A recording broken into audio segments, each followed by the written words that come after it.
The forest was silent under the moonlight. Only the sound of footsteps and clinking metal broke the stillness. A young man named Obi-Dyke was being dragged through the dark woods by two men. His wrists and ankles were bound with heavy chains, and his clothes were torn. Though tired and wounded, his eyes still burned with strength. The men forced him forward, talking about the faraway land where they would trade him for gold.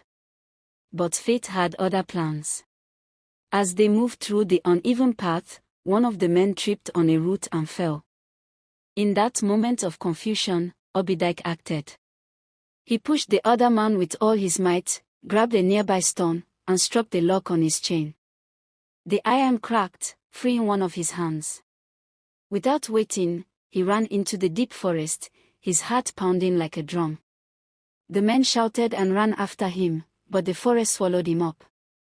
The night hid him, and soon he was gone. When morning came, Obi-Dyke collapsed by a narrow footpath near a small village.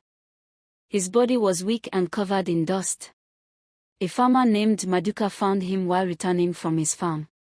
Seeing the young man's condition, Maduka carried him to the village square. But when the people saw the chain still hanging from his wrist, they grew alarmed. They called him a captured wanderer and took him to the community's holding house. In that land, anyone found in chains was kept until the end of the year, then offered to the king as a ritual of renewal. Obi-Dyke's heart grew heavy, but he said nothing. He had escaped one cage, only to fall into another. Inside the cold, dim prison, Obi-Dyke met Nneka, a quiet young woman with calm eyes.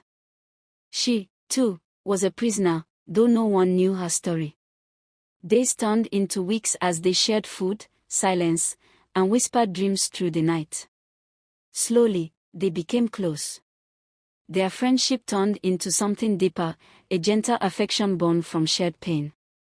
One night, under the faint glow of the moon that slipped through the cracks, Obi-Dyke told her his secret.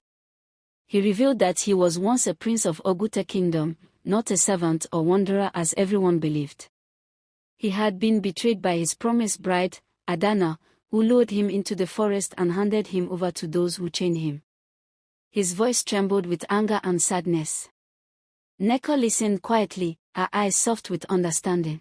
As the time for the ritual approached, fear filled the air. Then, one night, Nneka gently shook Obi-Dyke awake.